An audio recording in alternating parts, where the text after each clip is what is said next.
Dr Rakib Ehsan is a research fellow at the think tank, the Henry Jackson Society, of course, a regular here on GBNews, and we do indeed love to see it. Well, thanks. Are those statements about Luton true anymore, do you think? Because I seem to notice it in the news a lot more. I can remember quite vividly, these marches almost calling for Sharia law on the streets of Britain, followed by marches of the EDL, very much not calling for Sharia law in Britain. Where are we now?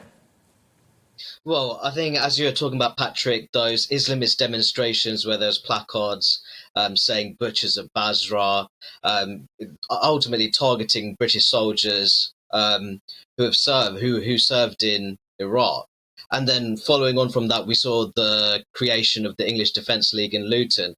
But I would say the situation, all things considered, the situation has improved in Luton, and that's largely because the local civic leadership in Luton realised that at the national level, there's a fundamental lack of urgency when it comes to matters of social integration and community cohesion. So what you saw in the town was different civic associations, community groups. Luton Town Football Club itself has been a very influential actor on this front in terms of bringing different ethnic and religious groups together, whether it's the arts, culture, sport, education, groups that may not have relatively high levels of contact outside of their own group, to bring them together to help build those bonds of social trust and mutual respect, which is needed to create a cohesive town. I suppose one of the questions would be, actually, without those devices in place, as it were, do you think that the Muslim population there had much of a natural desire to want to integrate?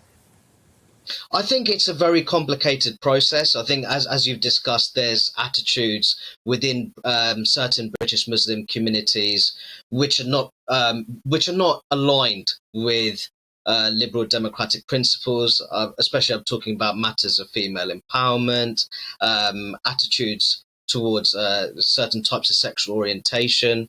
But I would also make this point, Patrick, and I think this is something that's been missing from contemporary debates on integration.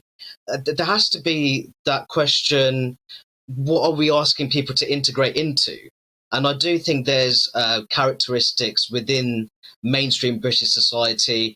As we know, Britain has now become an established international hotspot when it comes to family breakdown. Loneliness amongst the elderly is very much a national scandal.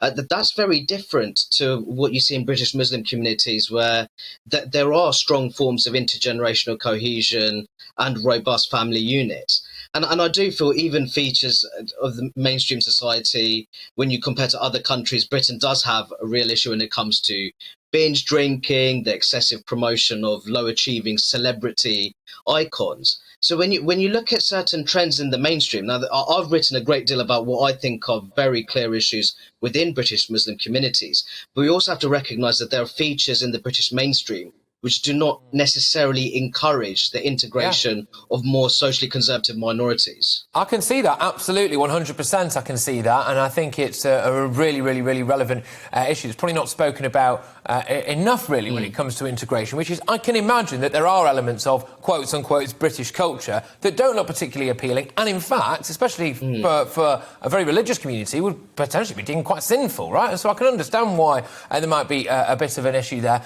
How do we go about, though, making sure, using Luton as a case point, but we could go on, couldn't we, parts of Birmingham, Leicester, I mean, take your pick, really, where there's these high-level immigrant populations, without creating a totalitarian regime where the government essentially chains you to a Union Jack and makes you sing Rule Britannia until you're blue in the face? How do we actually force people or get people to integrate? Is it just through kind of soft community programmes? Well, I think it has to be a bit more than that. I feel that Britain, in some ways, has really lost its sense of self.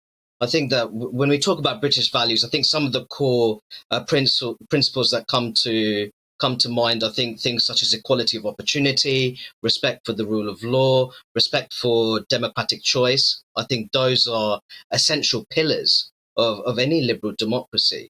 But I think there also has to be a discussion about how do we establish a common moral cultural standard which helps to integrate our different ethnic and religious communities. And I do think something which is more family oriented, community spirited, I think that's something that can really help help that process. I think that British people across a range of groups, they have a strong sense of fair play, which is why I talk so much about equality of opportunity. And Britain is already fairly well positioned. I think when you look at other European countries, Britain outperforms countries such as France, Germany, the Netherlands when it comes to the provision of anti-discrimination protections. But I think that we shouldn't rest on our laurels in terms of creating a more meritocratic society. And I think in terms of these community programs, I wouldn't underestimate their value, because as you said, your own personal background, I'm sure you're reasonably familiar with Cheetham Hill, for example, Yes. which has a very serious issue with British Libyan extremism. Then you have places such as Sparkhill in Birmingham.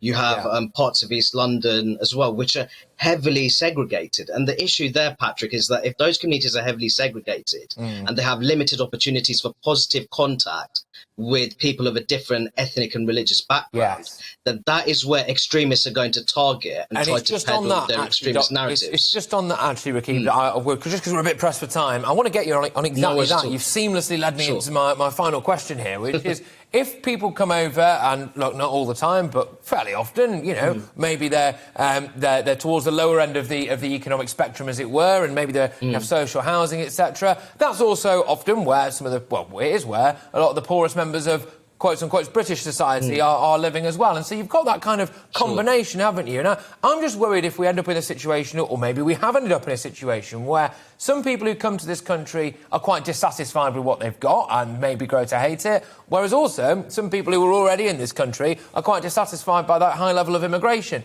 And you end up with Islamism or other forms of terrorism, as well as far-right terror, don't you?